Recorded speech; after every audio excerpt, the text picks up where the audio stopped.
এগোস না এগোস না এগোস না এগো না, দাঁড়া দাঁড়া, ওরা রয়েছে।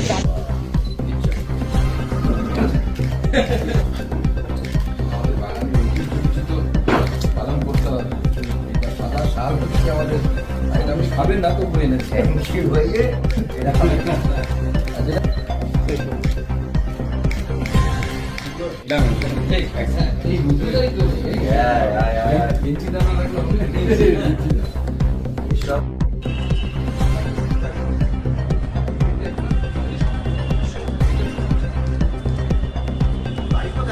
বাইরে রেখে কেন কেন বাইরে রেখে আমাদের লোকেরা দাঁড়িয়েছে না, আমাকে এমনি মিডিয়াতে অ্যাড্রেস করছিল।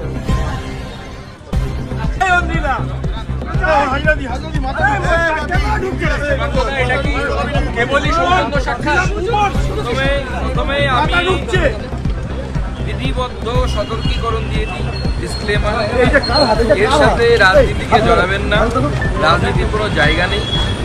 যারা পদ্ম পুরস্কার পান আমরা তাদেরকে প্রতি বছর তাদেরকে আমরা অভিনন্দন জানাতে যাই।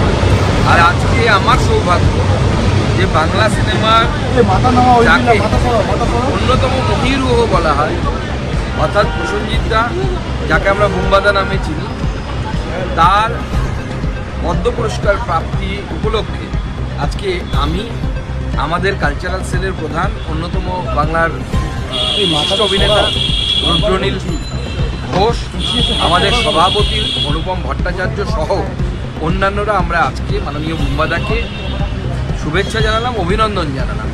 কারণ প্রায় 40 বছর ধরে বাংলা সিনেমাকে যে ব্যক্তিটি এইভাবে সেবা করে গেছেন বাংলা সিনেমার, বাংলা ফিল্ম ইন্ডাস্ট্রি, তার এই অবদানকে পদ্ম পুরস্কারের মধ্য দিয়ে মাননীয় প্রধানমন্ত্রী শ্রী নরেন্দ্র মোদীজি যেভাবে স্বীকৃতি দিলেন, অ্যাকনলেজমেন্ট করলেন, এই অ্যাকনলেজমেন্ট প্রাপ্তি বাংলার জন্য অত্যন্ত আনন্দের, আমাদের জন্য অত্যন্ত আনন্দের। বুম্বাদা রাজনীতির ঊর্ধ্বে, তাকে রাজনীতিতে জড়ানোর চেষ্টা করবেন না আপনারা আশা করতে, এবং মাননীয় বুম্বাদা আগামী দিনেও বাংলা সিনেমাকে এইভাবে সার্ভ করুক, বাংলা সিনেমাকে এইভাবে উত্তরোত্তর শ্রীবৃদ্ধিতে যাক। আপনারা জানেন রিসেন্টলি ওনার একটি সিনেমা অলরেডি হলে, বিভিন্ন হলে চলছে, তারও আমরা সফলতা কামনা করেছি, ওনাকে বলেছি, এবং সিনেমাটি অলরেডি আমার মনে হয় সফলতার দিকে চলে গেছে। সুকান্ত একটা নির্দিষ্ট প্রশ্ন আছে, অভিষেক বন্দ্যোপাধ্যায় তিনি রঞ্জিত মল্লিকের কাছে গেছিলেন, তিনি উন্নয়নের পাঁচালী তুলে দিয়েছিলেন, তিনি কেন্দ্রীয় বঞ্চনার কথা বলে এসেছিলেন, এগুলোর কোনোটাই তাহলে আপনারা করলেন না? আমরা রাজনীতি করতে আসি,